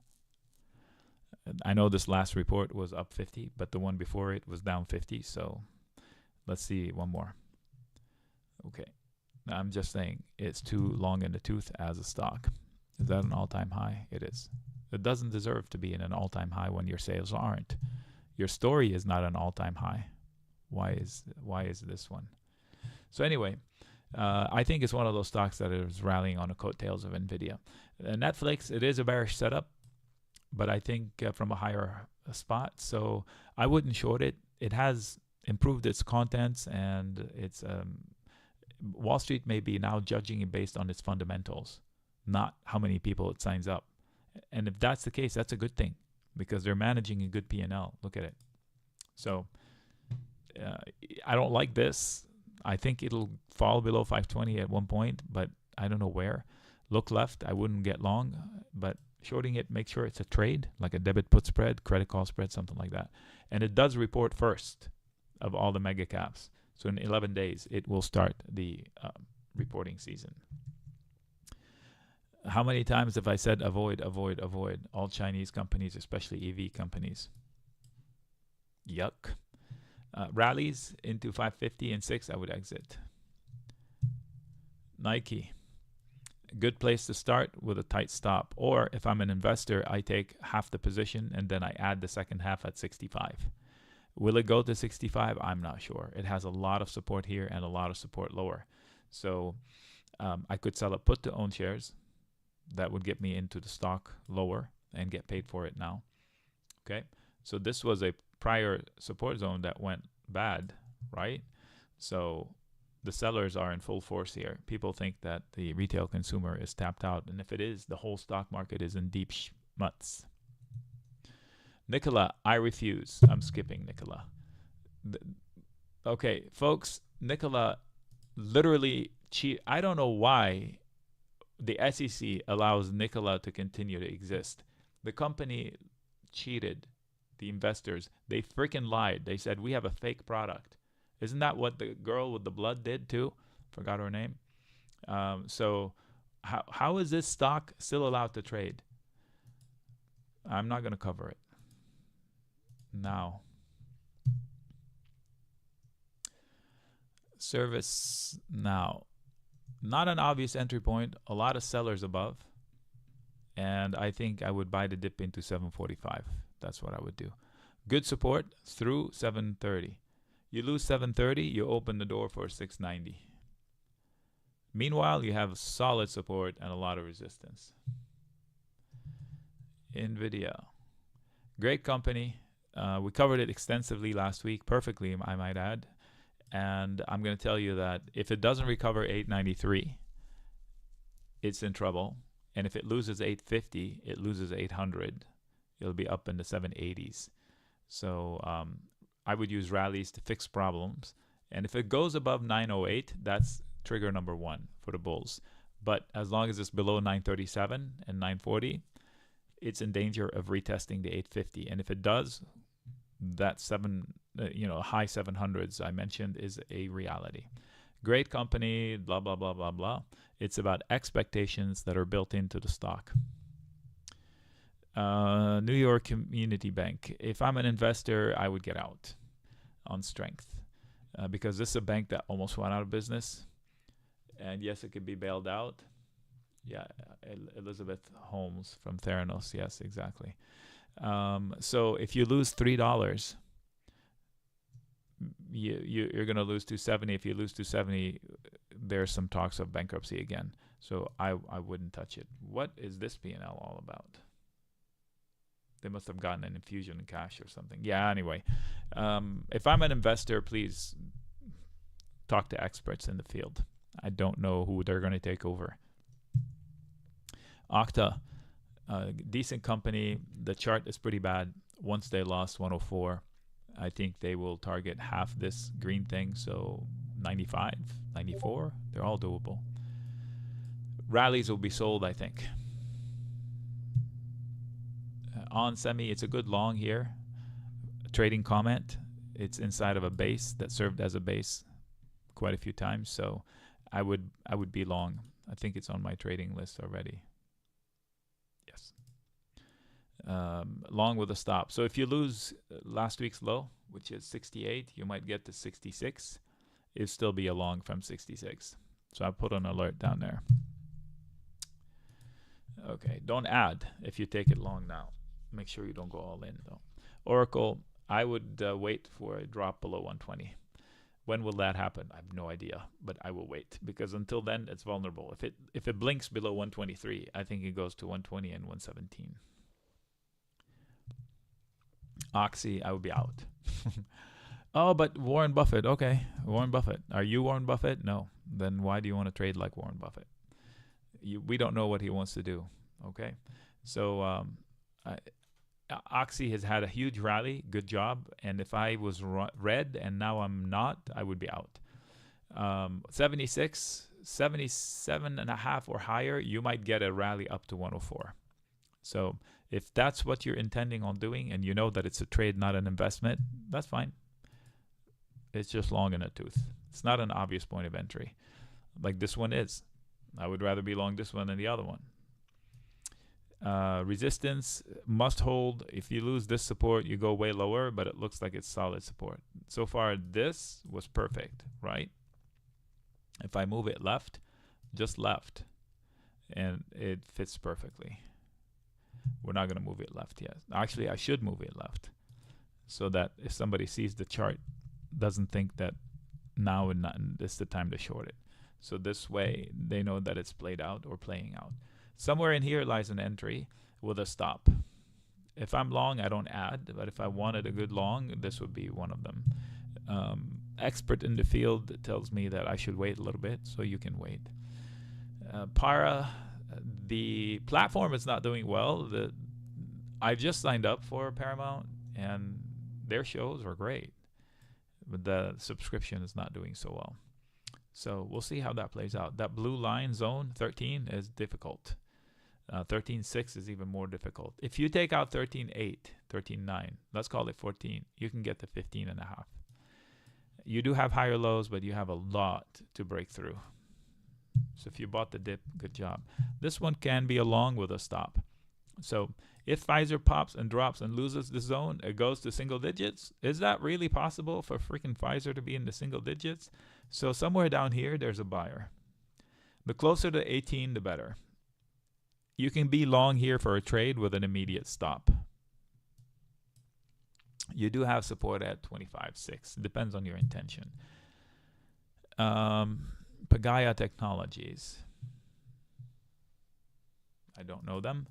I know that 11 is a problem and a catalyst once you take it out. And you do have support spread throughout 950. If you lose 9, you're going to 750. PNM, my comments stand. All you have to do is just take those comments and move them forward. They still stand. Now you take out 38.20, you get to 39.40. Until then, you have support below, resistance above. Comments still stand. All right, making headway. We're into the last video.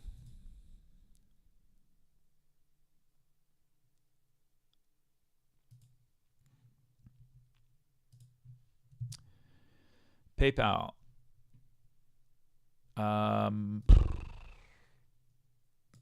It did target 1, so I had this.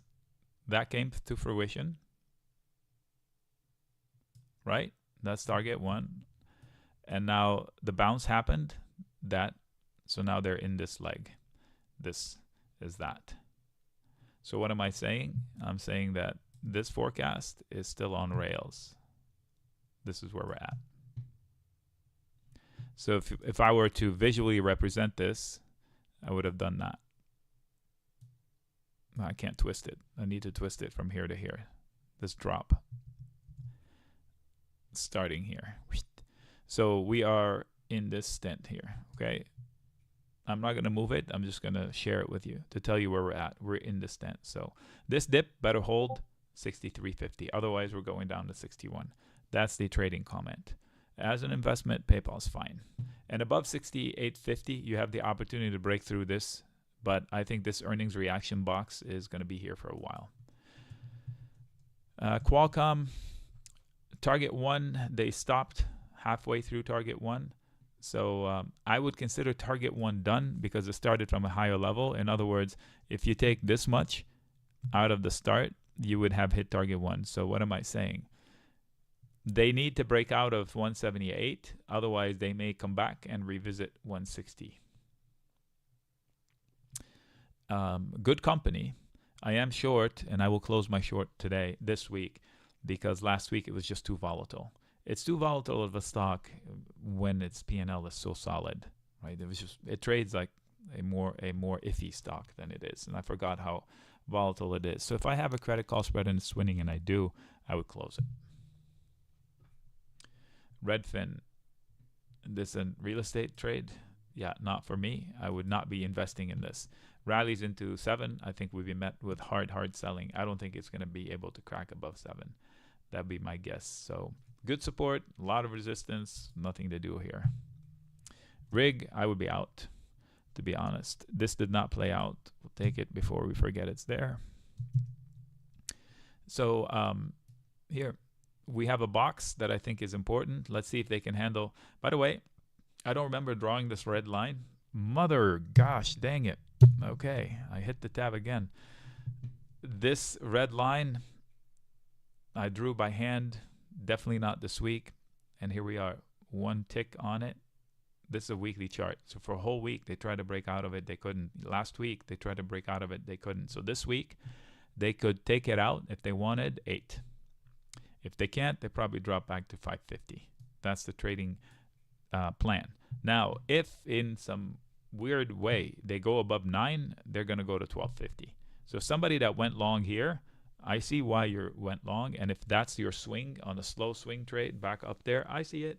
It's worth it. In fact, if it dips again towards 6 or lower, you can restart it. But I don't know much about the fundamentals. This is purely chart comments. Rio. It's in a baseline. These are weekly candles. You have a lot of buyers from 62 to 54. So somewhere inside that zone, there's definitely buyers. So will they use that support to take out a lot of sellers? So if you go above 66, you probably can get a couple more dollars, maybe 3. Roku is starting to worry me. If I'm long, I would get out. If I'm even money, I would get out. If I have a credit put spread, which I do, and it's big, I would cut it in half at least, or defend it. How do I defend it? I buy shorter dated puts, not as many as I have in the credit put spread because they're naked puts, or I rent a debit put spread above me and see what happens. Like if I collected $1,000 to go long via credit put spread, I would spend $500 to defend myself. and then in a couple of days I will decide whether I want to keep the defense or not. You do have support. Look left. There's plenty of support, but it's just if they lose, if they indeed lost 62, the downside is like 44. So respect the downside. Okay. I don't think it should go, but it could. Sam, that's Samuel Adam Beer, right? Yeah. Solid support, but you must hold 287. You lose to 87, I don't know how low it goes because there's no support. Sell the rally mode. Shopify. Short term, I would hold longs. Long term, I would not touch it. If you lose 72, I think you go to 64 with a lot of support in between. Okay, so this was my target from up there. We're almost there. You can see the size of that head and shoulders. Oh, Nick, it'll never go there. Really? Okay. Just not too long ago, we struggled to make money at 52, right? Okay. So you have exposure down to 61 just from that head and shoulders. So the rally was too big. The drop was too big. Rally was also too big. So just inside the ascending channel, support is at 66 or lower. Good company. Schlumberger, I don't know how good of a company it is, but you do have an opportunity at 62 plus and support at 46 to 44. So on a weekly basis, you do look good. On a shorter time frame, I think this is pretty impossible to take out. So when you look at it at a weekly chart, it looks easy. On a daily chart, it looks like you've got sellers through 58, and you must hold 47. SMCI, too much love. We all know the story. They did improve their sales tremendously. Like NVIDIA, there's not a lot of hot air in here. They actually improved their sales now. Technically, lose 850, go down to 675. Simple as that.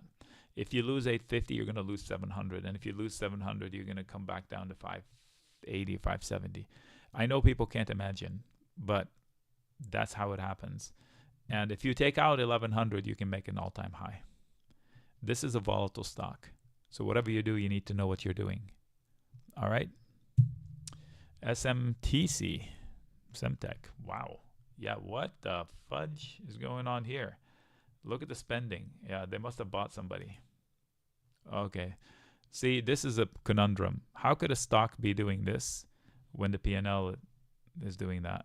Oh my gosh. Yeah. All right. So this here is where it fell apart before. If I'm long, I'm out. Meanwhile, short term, the bulls are completely in charge. They're buying dips, so I cannot tell you it's not at 37 next week. But this is a trader, momentum trade. You should know how to get in and get out. Sundial, SNDL, is that who it is? Who's this? Small batch cannabis. Okay, so it's a pot company of sorts. I'm not a fan of the business. Technically, you have support at 190, and technically, this looks impenetrable. Like, this top is different than this one. This one lasted so many, like, I know it's not a lot of days, but look at all these long sticks. So I think it's vulnerable to 190. But if it's an investment you seek, then do your homework on the company. Snow, it's good to be long from down this area, and this area can extend like $15 lower. Okay, so I am long via credit put spread. Similar comments to Roku. I would defend it, cut it in half, do whatever I can to protect it. In theory, I should be okay. It has plenty of support. In reality, it's falling out of control with hardly any love from Wall Street. So for now, they hate it, so I should be aware of that. I can move it down and out. So roll it down and out. If you don't know what that is, reach out. Or I can just defend it by buying a put or two. Depends on the size of my trade. SoFi, I don't want any longs, but technically this is a decent little base through 680. If you lose that, you have backup base at 640. If you lose that, I think it goes to 540, 520, where I would get long again. You know me, we've made money on this one on the way down when it fell. Soundhound, I would not be long. It's doing exactly what I said it was going to do, and look at my lines. If you lose this line, you finish the job. And now you have a lot of resistance at $6, plus or minus a few pennies. I stand by my decision there. This is a headline stock, though. You should know that shorting it, never sell naked calls. Target, great company, great management. 163 is an area of importance. If you lose that, you fill the gap. I think it's easier to fill the gap, this one, than it is to make a higher high. Toyota, I wouldn't touch it up here. They are the ones that had it right as far as what industry to chase, but I know from insider information that they're firing people or consolidating, forcing early retirement and all of that stuff. So they must not be doing well. And it's too high. The stock is just too high from a technical perspective. TMDX, Transmedics, a lot of sellers through 92. I don't know much about the company. The P&L looks okay. Support at 70. You lose 70. You have a great entry. You probably will go to 56. So I'm not saying fill the gap. I'm just saying that there's a lot of support below and a lot of resistance above. And I don't know which one's going to fold first. You see what I'm saying? Okay.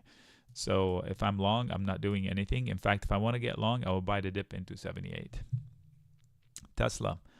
I don't know how many times I'm going to say the same thing, and I'm going to say it again. Without a headline, Tesla is heading to the 140s. I've been saying that since it was 220 or 210.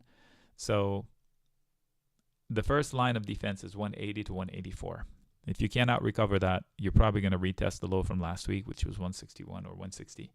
And if you lose that, I think you go to the low 140s, if not lower. And if it does go to the 140s, we will have another conversation that you will not like. And I'm a fan of Tesla stock, not the company. So I'm looking to go long. This is not it. Unless I'm a trader. If I'm going long from here to 180, okay. If I'm going long from here because I'm long up there and I'm hurting, that's not it. I would not add to my longs here. All right. So all these blue scribbles, those are problems to deal with on the way up. So what kind of headline? A headline that brings in new venue of income. So something else, some other headline. Plus the car needs a remodel. It's tired. It's the same looking car, and it's everywhere. Okay, so maybe it's about robots. We'll see. If you lose last week's lows, you're going to lose 150, and the low 140s are not that great. I told you there's a weaker, and all this is weakness. Okay, I'm just saying. And it's all hanging on one thread, 160. TSM, great company. Price entry point here, nah, not so sure. If it ever comes down to 120 or lower, I would jump on it. And if it ever goes to 100, under a market crash, I would definitely be all over it. Up here, I'm just not interested. And just because the markets are at such height, the P&L is gold, like almost fake. And I know that they are harsh negotiators too. So they know how to do business. But it's just not for me at these levels. TSN, Tyson Food. I never invest in Tyson Food because it seems like they have a salmonella headline or something headline every once in a while. This played out perfectly. So that's rinse and repeat behavior. You see that? Okay, so maybe this goes on one more time.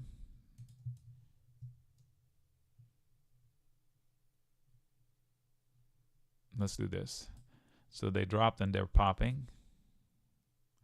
I don't know what to... Yeah, this looks good to me. Like this.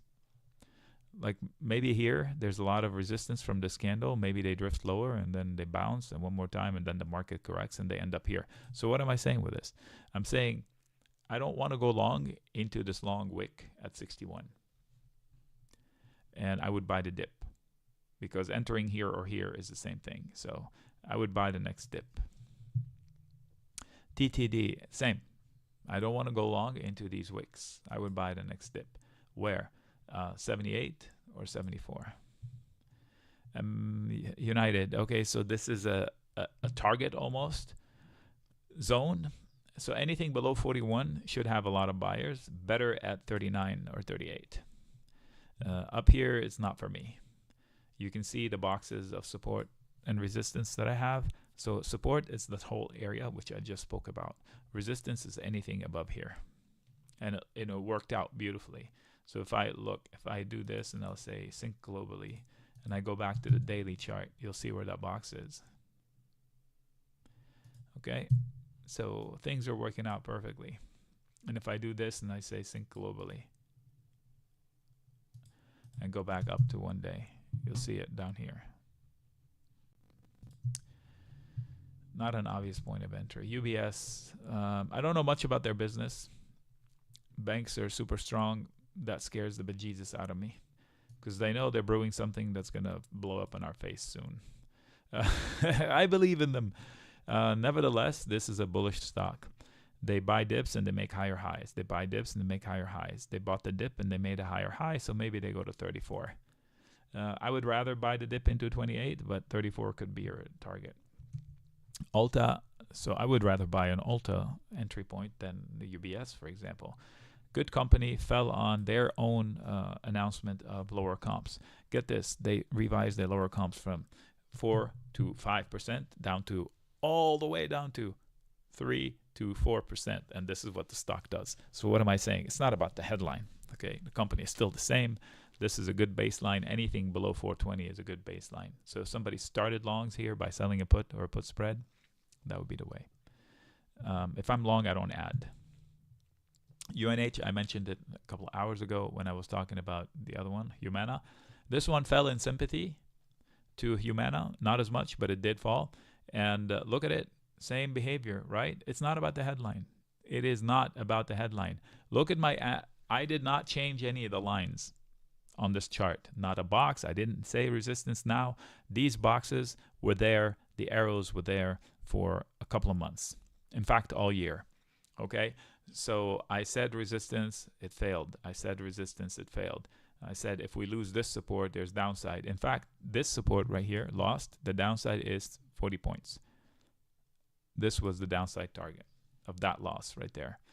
So what did they just do? They triggered another one, which is 74 points. So we're going much lower after if the series of lower lows and lower highs doesn't stop.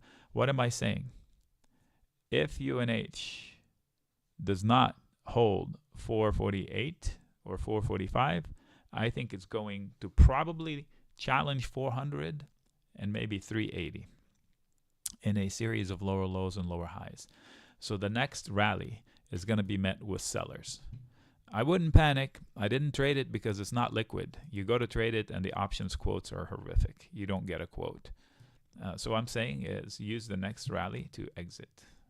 So it's going to look something like this. If this to continue, right? And this is just a behavior. It's not like, oh, touching lines. No, it's not about touching lines. It's about the behavior of downside selling rallies. I wouldn't buy calls is what I'm saying. Okay, unless I'm point A to point B. Up week, up work. Okay, this is a pretty bad trend, pricing out a pretty crazy rally based on not much improvement in the P&L. So there is fairness. Let's go back up. All right, so this is a daily chart. Point A to point B, they gave back a little bit more than half. So one would say anything below 1120 should be support. The problem is it extends a couple of bucks almost. So the closer to 10, the better, is what I'm saying, the support. Can you get bounces? Yes, but you will be met with a hard seller at 1350 or higher. And earnings are in 24 days. USO, you can thank Goldman Sachs for this call.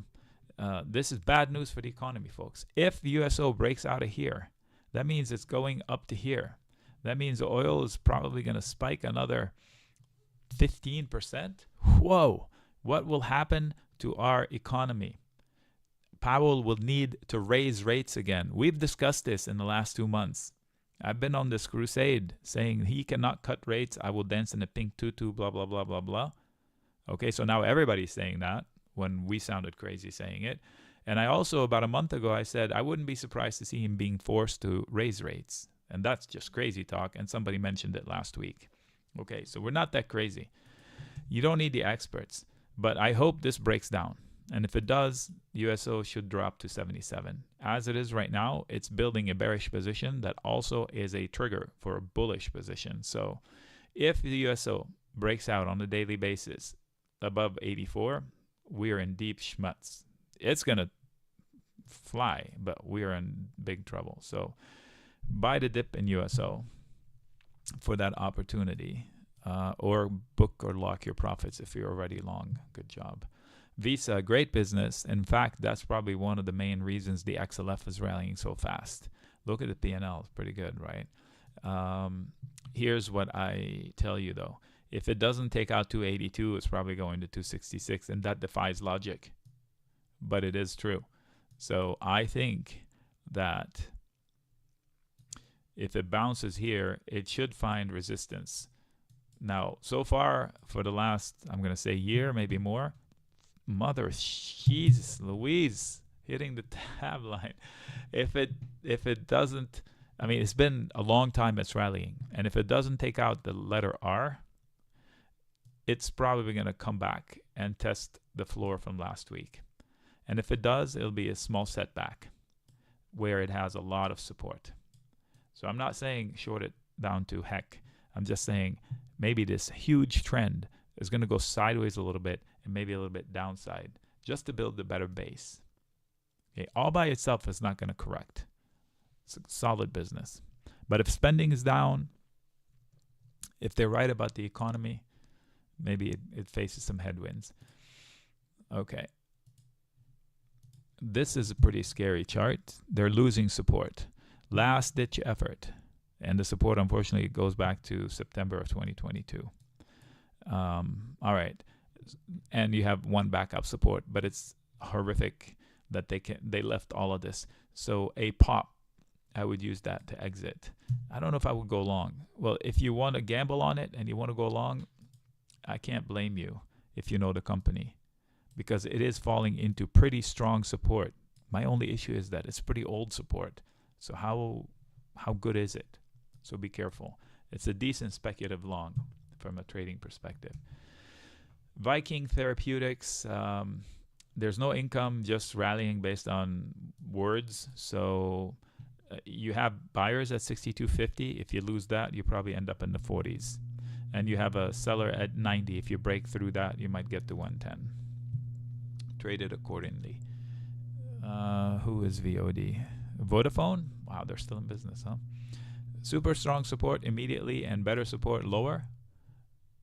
Unbelievable resistance. I just don't know what will get them to take out 9.15. So be careful with that. If you're swing trading it for 6 months or a year, okay, I see it.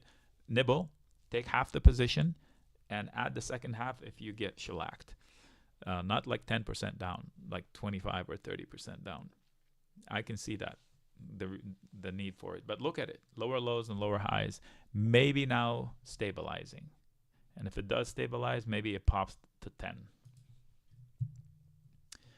Whoa. Okay, so that's the exact opposite. What is going on here? What is this?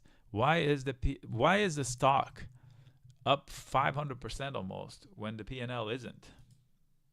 I mean, this is a good P&L, but this is not right. I don't know what that is. I'm curious. What is it? Let's see the statistics. 4 times sales, that's it? Huh. Wow. That's pretty impressive. What do they do? Critical infrastructure solution. Services and spares. I don't know what that is. What popped after the close, Dave? I just saw your comment. What ticker? Critical digital infrastructure technology. Oh, that's pretty crazy stock. So be careful what you do here. Technically, you have support at 76 through 72 and not much resistance. Volkswagen, I wouldn't touch it. This is a bearish. It's probably going to 14.50, if not 14 or 13 in the next couple months. Going into a lot of sellers. It's not a place I would start longs.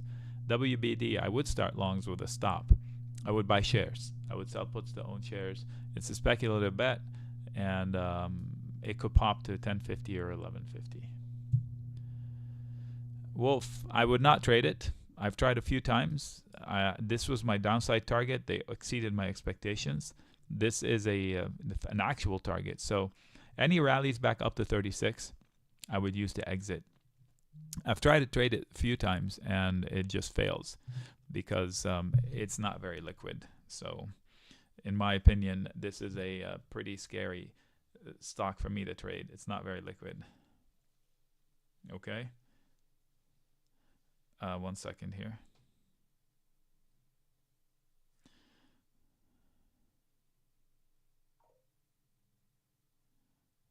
One second. I'm getting messages. I want to make sure.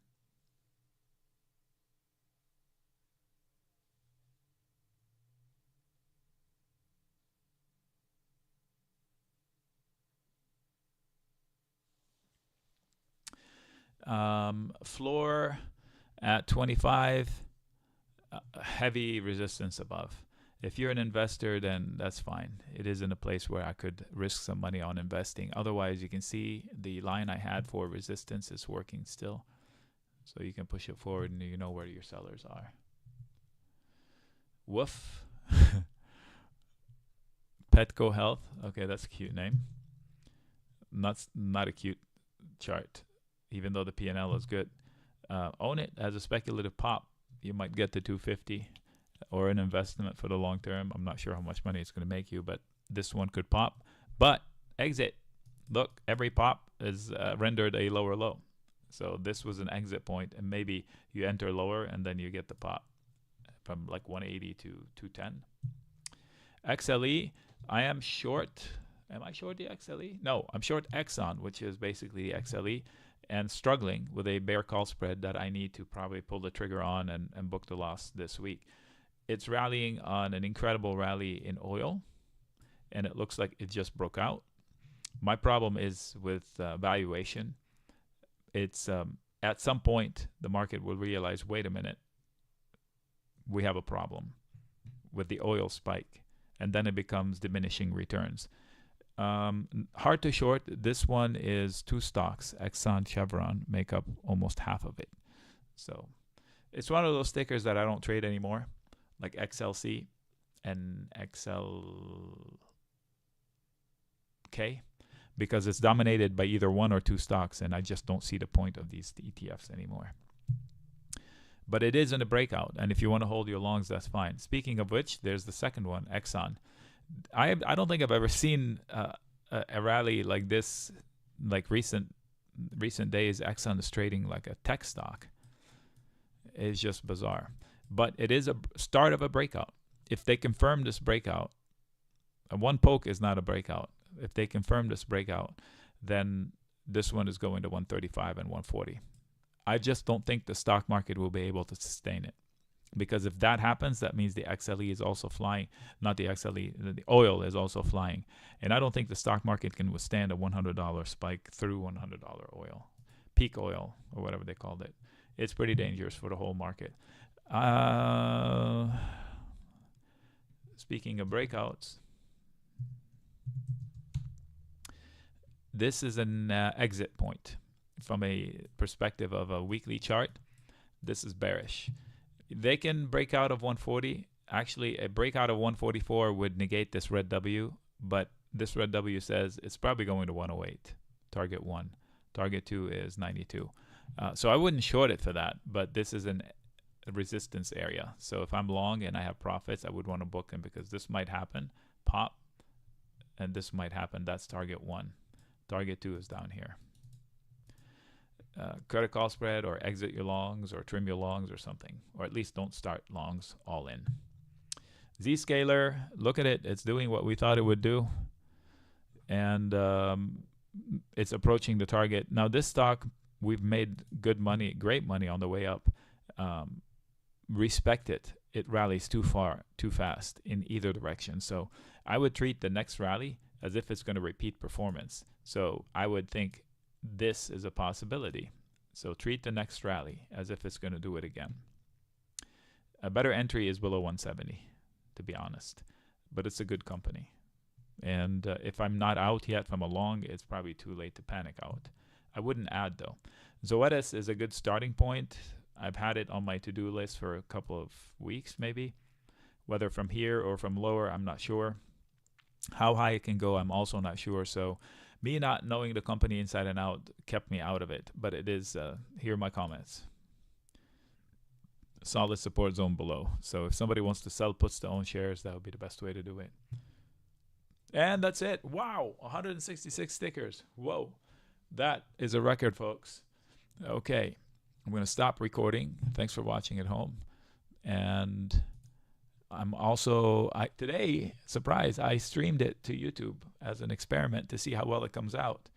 I have had 100 people, 110 off and on.